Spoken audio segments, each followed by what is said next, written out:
Okay. Um, so thanks for the check-ins. Um, Now we're going to do our opening affirmation, and we'll begin by listening to 3 sounds of the bell. If you know the recitation by heart, you can go ahead and say it silently in your mind or out loud at home. And if you're new to it, go ahead and just listen. If you resonate, then let that into your heart. If it doesn't resonate, no problem. Just let it float by.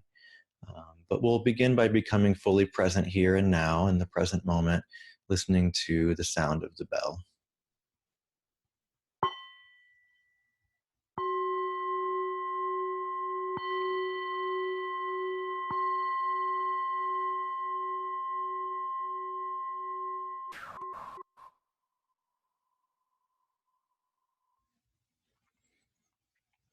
May we and all beings be happy and free. May we and all beings transform our suffering. May we and all beings rejoice in all joys. May we and all beings be at peace, awakening to the truth of who we are, infinite light, infinite love, infinite life.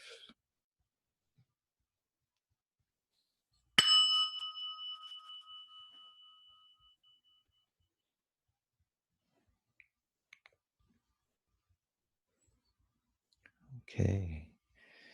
And now I'll turn it over to Bobbie. She has a lovely meditation prepared for us. And thank you very much. And the floor is yours, Bobbie.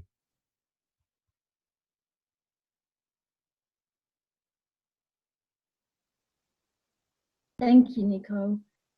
So I'm really, really grateful for this opportunity to be with you all.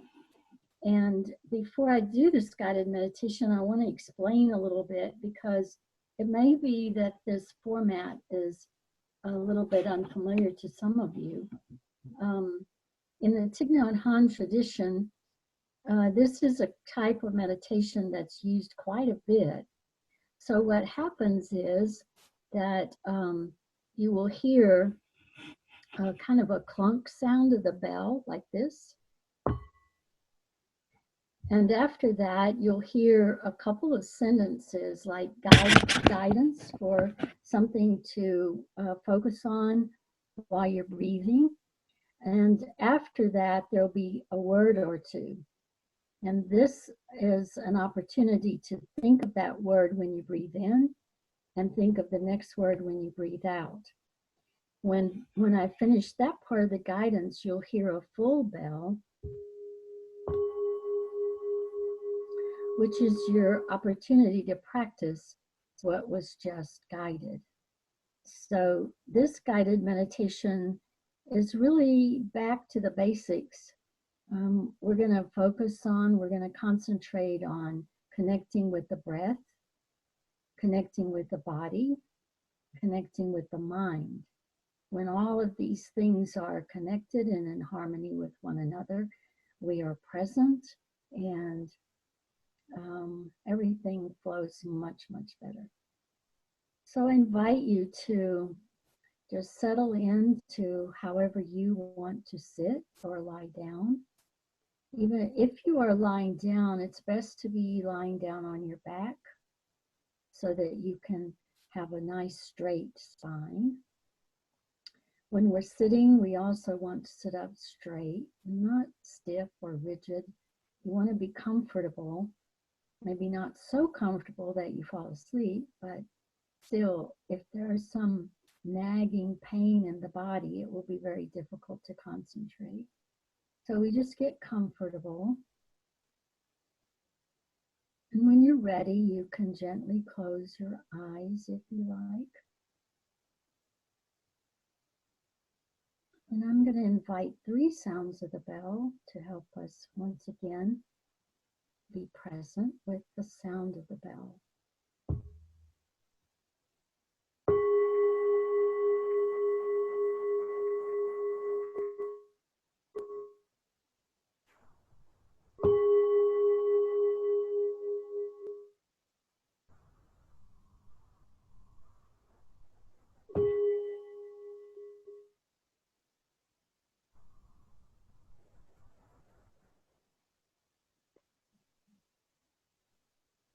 Breathing in, I know I am breathing in. Breathing out, I know I am breathing out. In, out.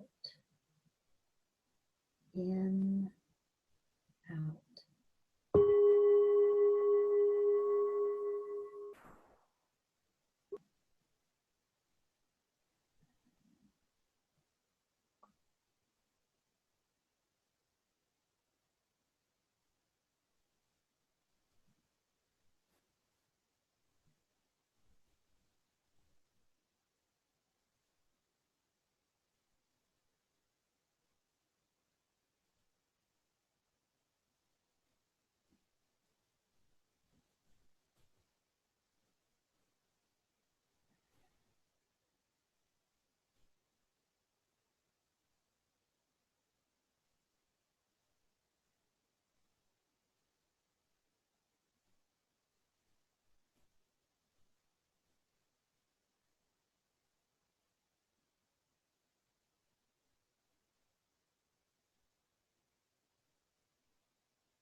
Breathing in, I feel my chest rising.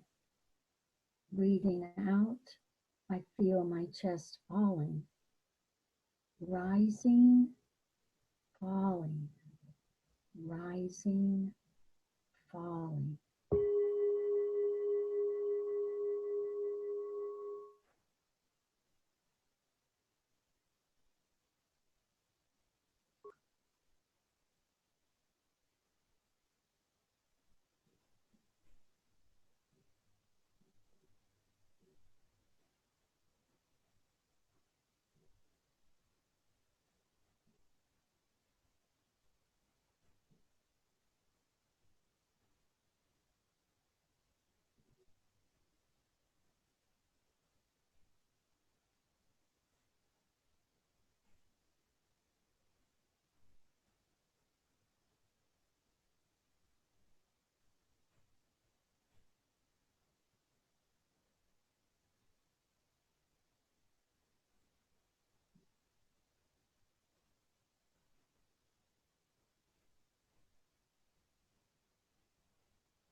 Breathing in, I feel my breath deepen. Breathing out, I feel my breath slow. Deep, slow. Deep, slow.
Breathing in, I am aware of my whole body. Breathing out, I relax my whole body. Body relaxing. Body relaxing.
Breathing in, I calm every cell in my body. Breathing out, I smile. Calm, smile. Calm, smile.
Breathing in, I experience ease in my body.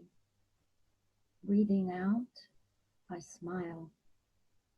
Ease, smile.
Breathing in, I see my mind like a spacious blue sky. Breathing out, I smile. Spacious mind, smile. Spacious mind, smile.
Breathing in, I'm aware of a pleasant thought. Breathing out, I smile to the pleasant thought. Pleasant thought, smile. Pleasant thought, smile.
Breathing in, I am aware of an unpleasant thought.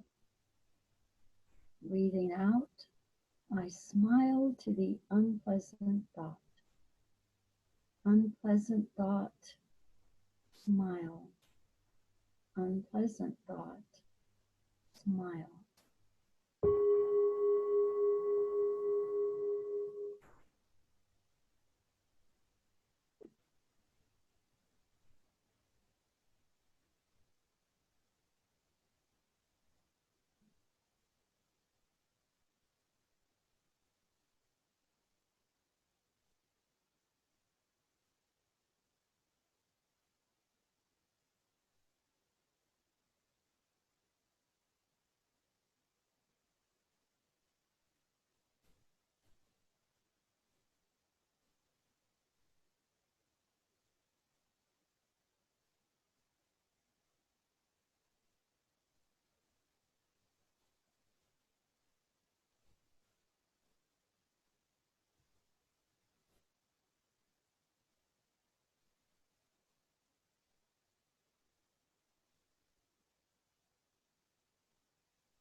Breathing in, I'm aware of a neutral thought. Breathing out, I smile to the neutral thought. Neutral thought, smile. Neutral thought, smile.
Breathing in, I see thoughts float away like clouds in a spacious blue sky. Breathing out, I smile to the thought clouds. Thought clouds, smile. Thought clouds, smile.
Breathing in, I'm aware that my breath, body, and mind are happy in the present moment. Breathing out, I rest in the present moment. Present moment, rest. Present moment, rest.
Thank you for allowing me to share that meditation with you.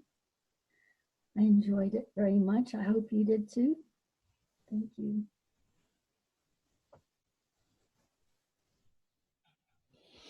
Thank you, Bobbie. Okay, so we're going to take just a couple minutes if you want to stretch your legs or move around a little bit. If you need to get some water, go to the bathroom before the talk. You'll have a couple of minutes.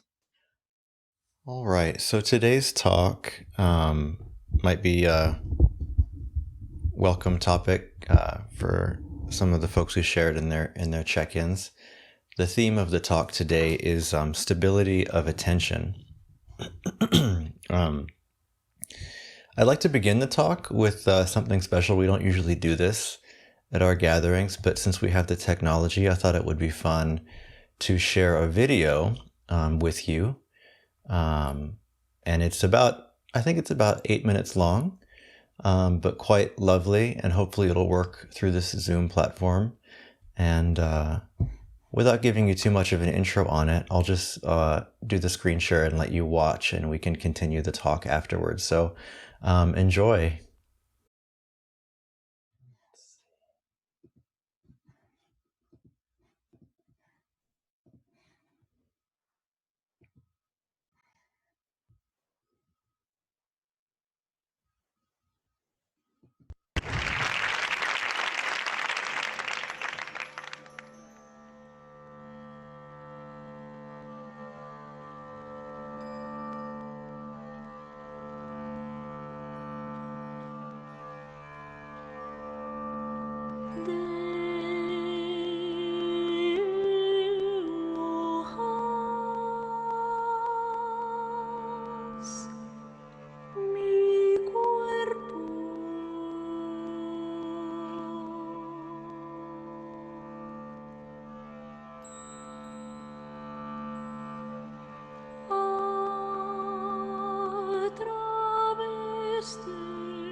hope that came through okay. Yeah? Cool. Okay. I really wanted to share that. That's one of my favorite kind of performance videos relating to stillness and the power of concentration. And even as kind of a metaphor for practice, I thought it was really interesting how she's inside of the circle. If you notice, there was a white circle on the ground, and that's just it's the container. She set a container for that's her attention's going to be inside of that container while she's doing this task. I also appreciated the feather. The most subtle, the most delicate element is the one thing balancing it all together, which reminds me of the breath, the way we use our breath in our practice. It's very delicate. The longer we sit, the more subtle it becomes. And it's really a point of balance for our practice. So some things that I think is interesting to look at in the video we just watched is how many things is she really doing at one time? It's really just one moment at a time in order to do that. And how fast is she moving? Is there a sense of hurry? Not really at all. Do you think she's daydreaming about the past or the future? Probably not.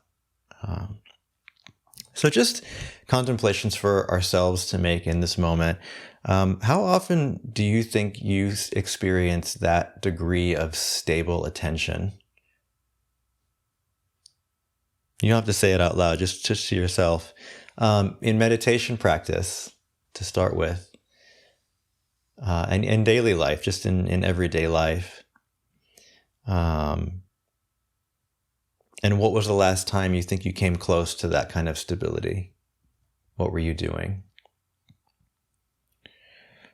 So the practice of mindfulness that we do here every week and that we study and talk about and practice together involves a training of the mind in a stability of attention.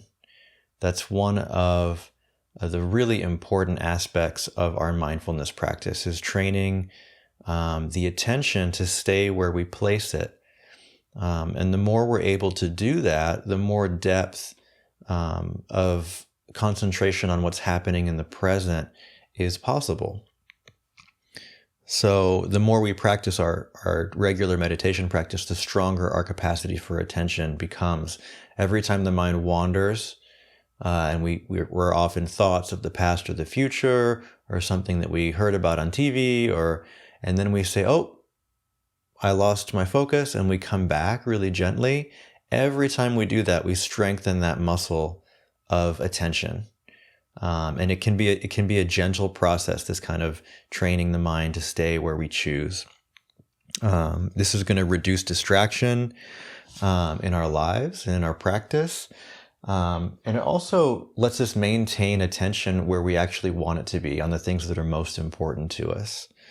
So to get a sense of why attention's so important, let's consider for a minute what happens when there isn't a strong attention. And this isn't difficult to see around us. We probably even experience it ourselves from time to time when we're very distractible. It's kind of a hallmark of our contemporary world. In the strongest manifestation, when it gets really, really quite challenging, we even have like ADHD, ADD. These are very common experiences that people will have temporarily or in an ongoing way, that are increasing actually since the last half of the 20th century, particularly in children. And some of the things that happen when the attention's unstable is a lot of distraction, fidgetiness, irritability, difficulty staying with one task at a time.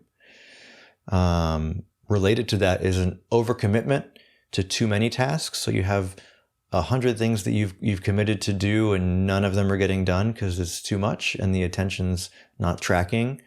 There can be an impulsiveness that comes in, which can affect your making big decisions in your life, or financial decisions that can affect you later.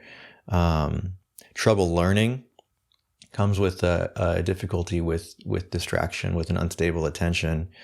Maybe some of the more difficult things that come up when there's not attention happen in our relationships.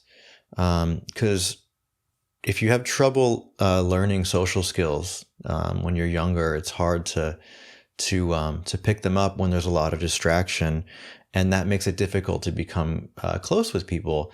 Relationships relating really involves being able to pick up on a lot of social cues, expressions, emotional cues that the other person is sending. And if the attention's distracted, it's hard to pick up on those things. And this can often be interpreted as like an insensitivity, or just kind of a not quite being fully there. And it's really unfortunate because it doesn't mean that the person doesn't care, but that's how it manifests. That's how it appears when the attention is distracted. And of course, this is really frustrating. So in our world, this is no one's fault. And I do think that many of us slip in and out of periods of being very distracted. I know that in my life, depending on what I'm choosing to do, where I'm choosing to focus my energy, what I'm consuming, really affects my ability to pay attention. Here's some of the stuff that makes things really challenging to look out for in your life. Things like TV and news. Has anyone had enough TV and news in the last 2 months?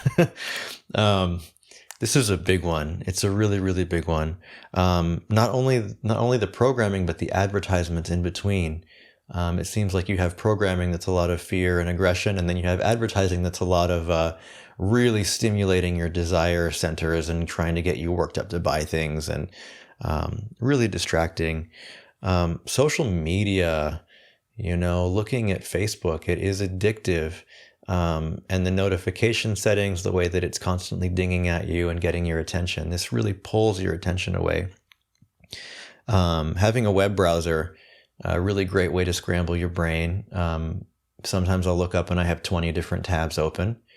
You can imagine what that's like in the brain to process. The fact that we can have text message conversations with 4 people at the same time. A massive entertainment. So if we do feel restless, if we do feel like we want to grab onto something to catch our attention, there's no shortage of entertainments that we can grab onto. And then oftentimes the industries that we work in are actually feeding into the same speed, the same hyperactivity, hyper attention. And then we live in a community where the people that are dear to us, our friends and our family, we're all kind of swimming in the same ocean of overstimulation at the same time. So I'm saying all of this stuff as an invitation to really, really have compassion for ourselves with what we deal with when we're trying to train our attention in the year 2020. That in some ways, training a stability of attention in the year 2020 might actually be quite a bit more difficult than 1,000 years ago or 2,000 years ago. And at the same time, that's what makes this practice so much more important that we do. Because if we don't train our attention, these huge crashing waves of stimulation and distraction and frenzy are all around. And the mindfulness practice really is like the keel of a ship. There's to keep a sailboat or a big ship from tilting over, it needs to have a keel that sinks into the water. And mindfulness is like that keel that can stay connected with something deeper and keep us from drifting from side to side too much.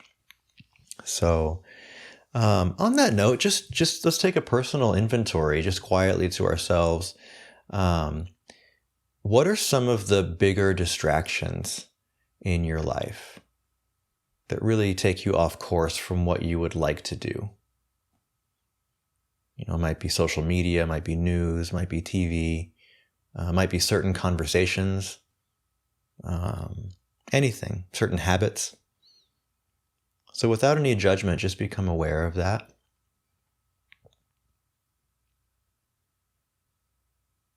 And just consider, really let yourself feel and imagine what your life would be like if you had a more stable attention. If you could place your attention in one place and know that it would rest there, what would your life be like?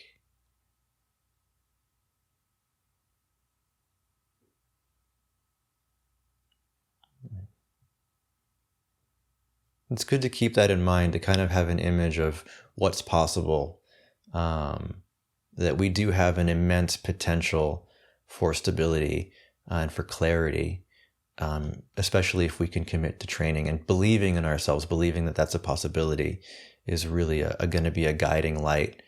And just like when we sit in our meditation practice, when we do become distracted, how we come back is so important. Really, with that non-judgment, with a kindness.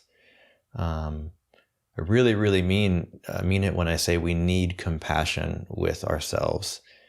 We are really standing up to a mass of information and stimulation all around us. Not only when we go outside, but in our own homes every time we turn on a computer or look at our phones. So compassion for that. So the situation, while it might be a little more intense right now, as I said, it's not new. And ancient practitioners and practitioners throughout history have noted over and over and over and talked to us over and over and over about the distractibility of the mind, that it's just something that we deal with as human beings. We all suffer from a basic distractedness. You don't have to have a clinical disorder or a diagnosis or anything like that. We all have a high degree of distractedness going on. So, and these teachers say that it's this basic distraction that is what often prevents us from a deeper realization of our true nature of reality. So a few quotes you might find interesting or useful. And these are from a variety of traditions. So the first one is from the Buddha. More than those who hate you, more than all your enemies, an untrained mind does greater harm. So that's from the Buddhist tradition. From the yoga tradition, this is from Patanjali's Yoga Sutras. Our essential nature is usually overshadowed by the activity of the mind. When the mind has settled, we are established in our essential nature. And here from the Advaita Vedanta tradition, Ramana Maharshi, who was a Hindu sage from the 20th century, early 20th century, one of his students asked him, what stands in the way of knowing myself or God? And he answered, your wandering mind. So thankfully, these traditions, many traditions, have also offered a way out. And the remedy that wise beings have offered is to cultivate a clearer and more stable mind. A couple more stories. This is from the Zen tradition. And the story goes that a Zen student purchased a text, a really beautiful and wise text, and he takes it to the teacher and asks the teacher to write some words of inspiration inside the text. And the teacher takes the book, and he writes for a moment and gives it back. And when the student opens it, he sees only one word inside, and it says attention. And being a little bit disappointed, he said, can you write a little bit more? And he gives it back to the teacher. And the teacher opens the book again and writes a little bit longer and hands it back. And when the student looks inside, he reads the inscription says, attention, attention, attention. And the last quote I'd like to share is from Taoism, from Chuang Tzu. And he says in this poem, when water is still, it is like a mirror. And if water thus derives lucidity from stillness, how much more the faculties of mind? The mind of the sage, being in repose, becomes the mirror of the universe.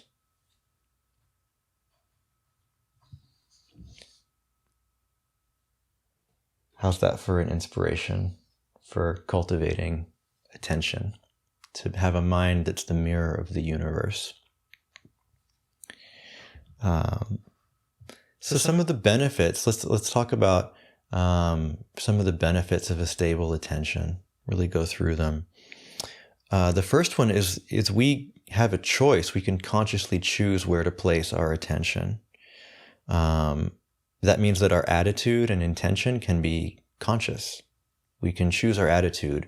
When something's going on that we don't necessarily like very much, we have stability enough to say, how am I going to relate? And be able to rely on that compass instead of always being taken off balance by a habitual response. We know what our intention is.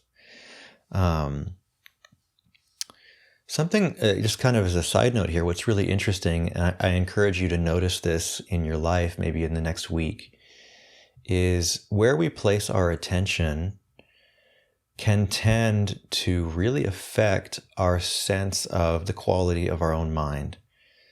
So the things that we dwell on, the things that we place attention on, we tend to mirror the qualities of that object. And this is the basis of what we call puja in some traditions. Puja is like a ceremonial or a ritual where you place your attention on objects of awareness that cultivate certain energies in yourself. It could be looking at a picture of a bodhisattva or a saint, or Jesus, or from any tradition really. And by dwelling on the qualities of beings that are uplifting and inspiring, we begin to embody them ourselves. If we dwell on texts or on television programs or on conversations that revolve around qualities that we find nourishing, that are aligned with our deeper intention, our mind will mirror that back. Our heart will mirror that back. We tend to become what we dwell on. And that might sound really far out to some folks, but really check it out this week.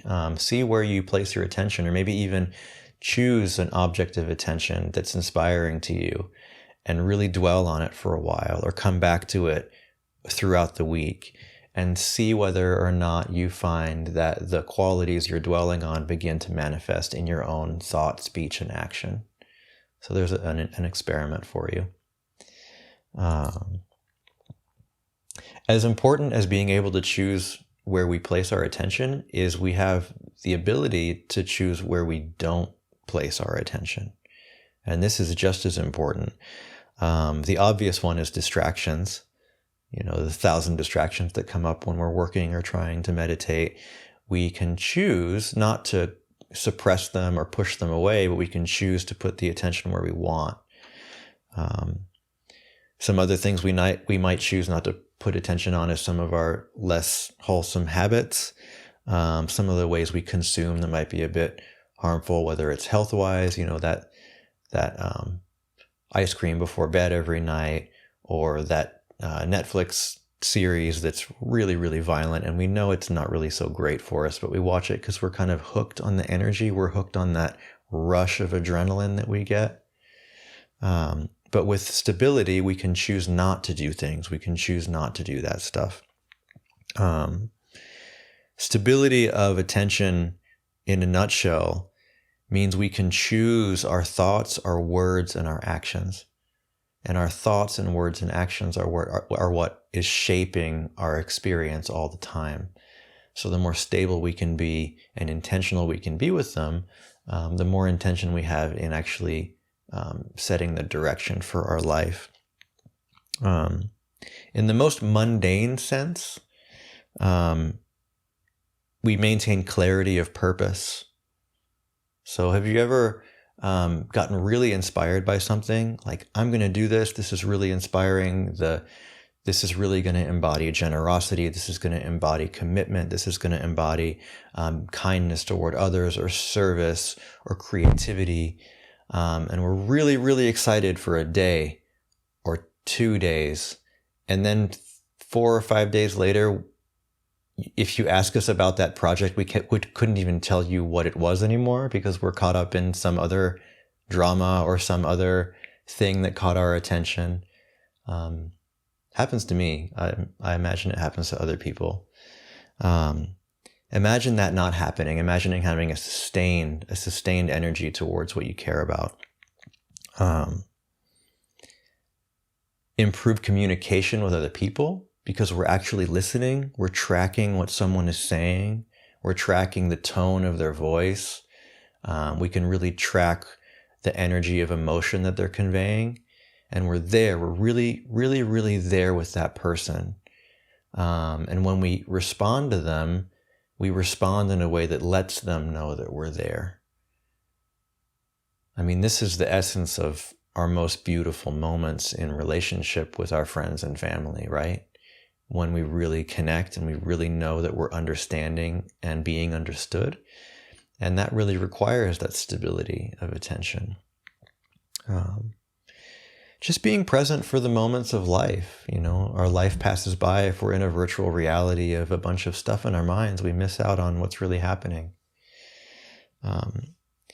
When Thich Nhat Hanh says this about concentration, when you are deeply concentrated, you are absorbed in the moment. You become the moment. With that stability, we start really realizing our connection, our inseparability from what's happening.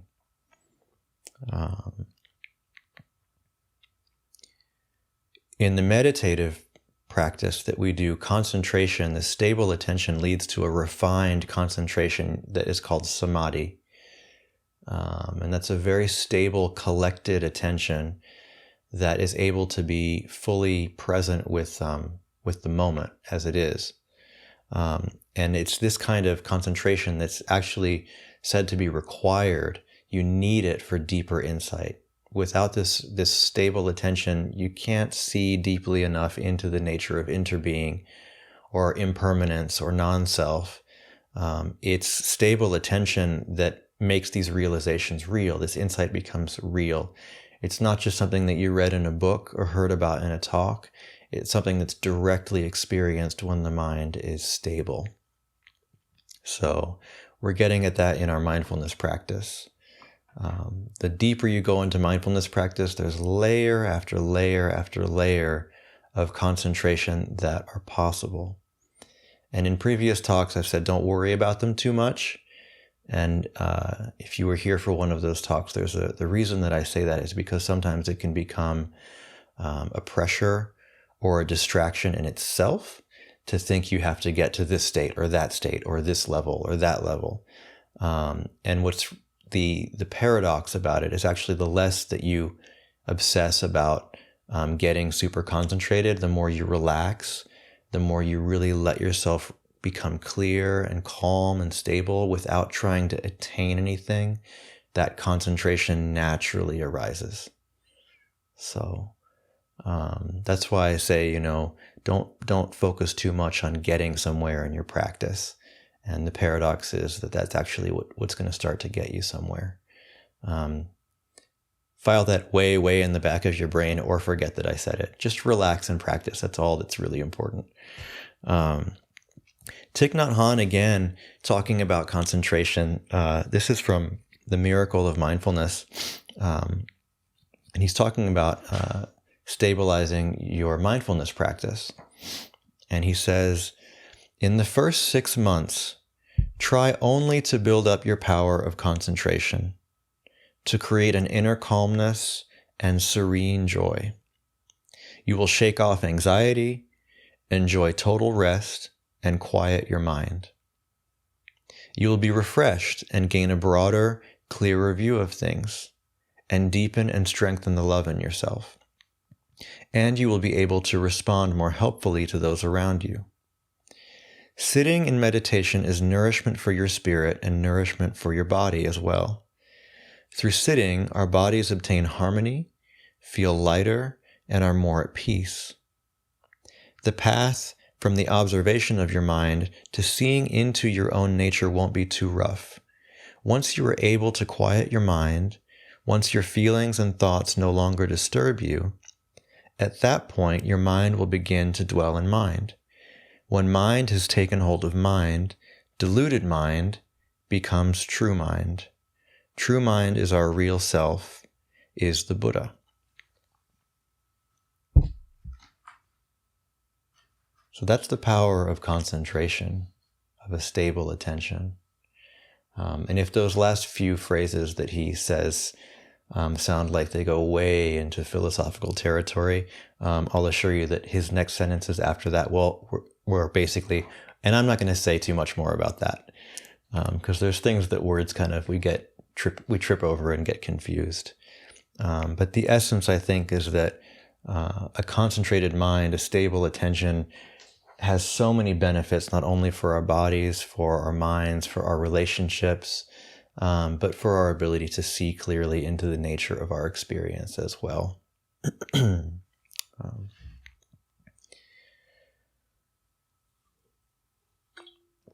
So, how do we practice? I'm going to give you a few ideas, and you can use any of them or all of them. It's quite a few, so you might want to choose one and stick with it for a while. And this talk will be posted online too, so if you want to listen again to get the whole list, or send me a note, I'm happy to give you the list. The first practice is what we do every time we meet. And that's our formal sitting practice, our mindfulness practice. We've had these instructions before, but I'll say them again. Choose your object, usually the breath or the body. When you get distracted, come back. Non-judgment, compassion. Really, really important when trying to calm the mind. And I've gone over this in the last couple of talks that I've done, or recently I've talked about this a bit. When there's stuff going on in the mind, when there's a lot of thinking, don't try to wrestle the thinking down. It doesn't work. It makes it proliferate even more. What brings about a lot of these thoughts and distracting compulsions and impulses actually is coming from energies and emotional agitation that's arising in the field of the body. And the thinking mind wants to manage and control, suppress, compartmentalize these energies. So it spins a bunch of narratives, a bunch of stories, images, and words around them, so that you don't have to actually feel them. It can, as long as it can compartmentalize into a story, it thinks that you won't have to feel it. The result is usually it just freezes the energy in place. So you'll be ruminating on the same story for the next year or 2 years or 3 years. Because you're never actually feeling it. You're not dropping the story and feeling the energy. Or if it's not getting stuck in the thinking mind, it'll get stuck in the body as a psychosomatic ache or a pain or a clenching where something is not being allowed to move. So the way through that is to stay with the energy of the body. Stay with the breathing, stay with the physical sensations. The thoughts can be there, but let the thoughts bring you back to the sensations associated with the thoughts. And that will soothe and calm and ground the energy in the only place the energy can ground. The thinking mind can't ground the energy. Only the body can ground the energy, because the body is happening in the here and now, in the way that the thinking mind isn't. The body is where that energy can ground. So that's number one practice, is your mindfulness practice, particularly when it comes to those really disturbing or agitating energies. But how about off the cushion? Doing one thing at a time. And I challenge you to do this for a whole day. Do one thing at a time. When you make your breakfast, just make your breakfast. When you take a shower, just take a shower. When you have a conversation with someone, just have a conversation with someone. Don't check your phone. Don't mess with your paperwork or make a note to yourself. Really just have that conversation. When you relax, and this might be a really difficult one, when you relax, really just relax. Don't plan, don't worry, don't ruminate, just relax. So that's really a good practice to do. It's real easy to remind yourself one thing at a time. You can just say that in your head, write it on a piece of paper, write it on the back of your hand, one thing at a time. In the context of work or working on a project, this has been really, really, really useful to me. Speaking of agitation or agitated energies, I find that procrastination is a big thing for me. And it's always about some agitation that I don't want to feel. And I'm letting the mind spin. The way that I deal with it is doing one thing at a time in a specific way. And maybe this is useful to you guys. What I do is I will set, just like I set a timer for my meditation practice sometimes, I'll sit for 40 minutes or however long it's going to be. I'll set a timer for 30 minutes. And I say for 30 minutes, I'm only doing this task. And the timer's there to do the timekeeping for me. But for 30 minutes, that's all I do. And then next to me, I keep two different lists. And the first list is where I'm choosing to place my attention. It's just 2 or 3 of the next steps that are required. That's my list that's on top.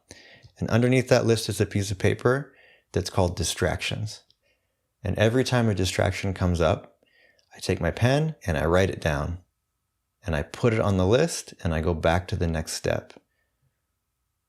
So you have a place to put your distractions, and then you know what's going to come next. I just share that as a side note because when working, it's really, really helpful to me, particularly when there's a lot of impulse to be distracted and procrastinate. So other practices, back to actual more formal practices. If you don't have a set of these, it could be really, really useful. So these are meditation beads. They come in all shapes and sizes. Even different spiritual and practice traditions have them. And they're really, really useful. That you can use them for a lot of stuff. Following the breath, one beat at a time. Inhale, exhale. Inhale, exhale. By the time you get to the other end of this loop, that's some deep concentration on the breathing. And what's nice about it is that the tactile sensation of the finger on the bead is very grounding because the finger is a part of the body. It's a sensation in the body, and the body is always here and now. You stay with that sensation of the body, you're here and you're now. And it's something you can always come back to. I love going for a walk, a slow walk, and I'll do the beads. Other things you can use these for are a mantra. It could be something as simple as Om, Om Mani Padme Hum, anything you like, really. Theoretically, you could say Coca-Cola, Coca-Cola, Coca-Cola, and you will get very, very stabilized attention. It's just maybe more helpful, more inspiring to use something that inspires you with a different energy as well.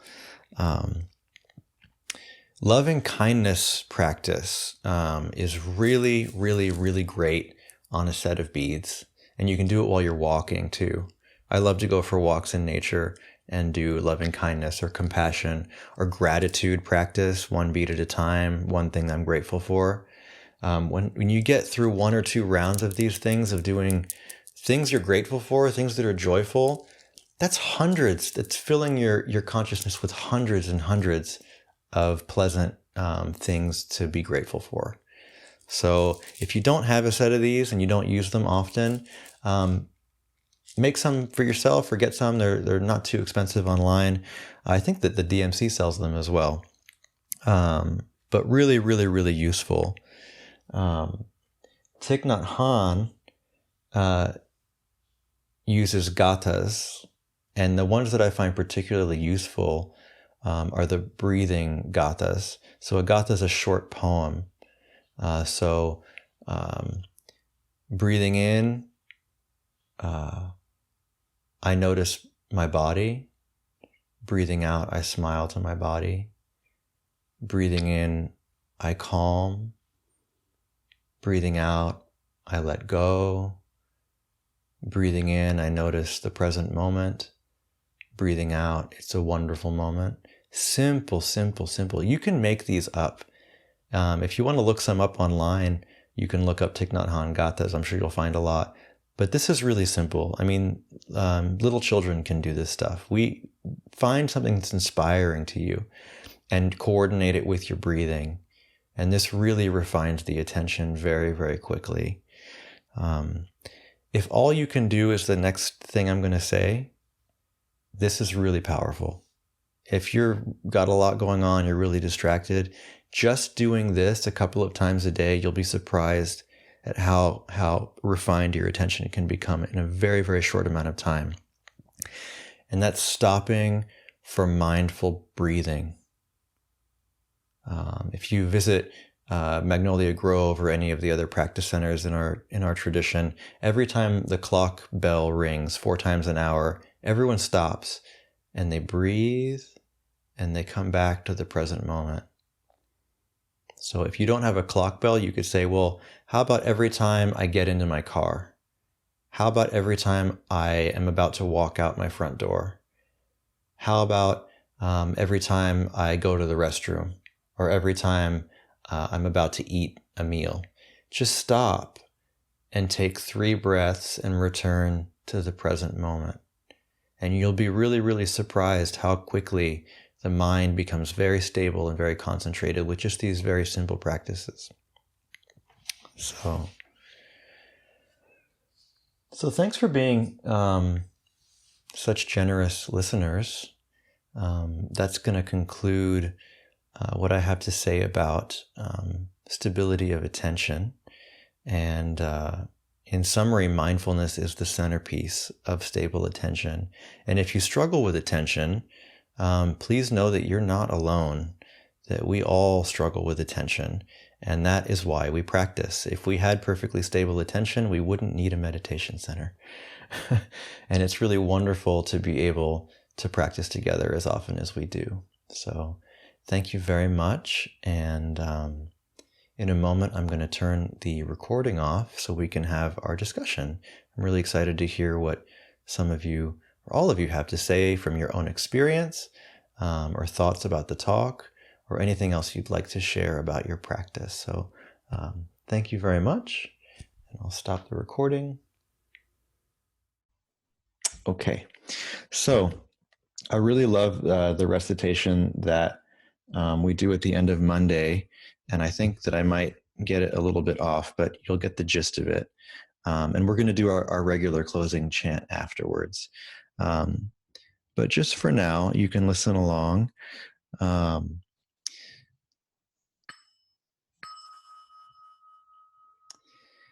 May the fruits of our practice be of benefit to all beings who have gathered here. And may the fruits of our practice be of benefit to all beings everywhere.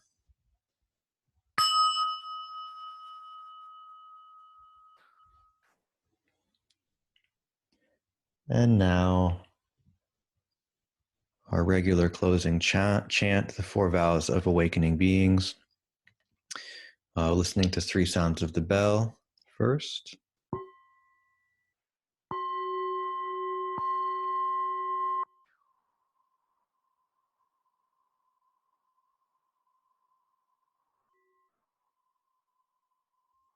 Countless beings we vow to free. Ceaseless afflictions we vow to end. Limitless truth doors we vow to open. The deepest paths of awakening we vow to realize.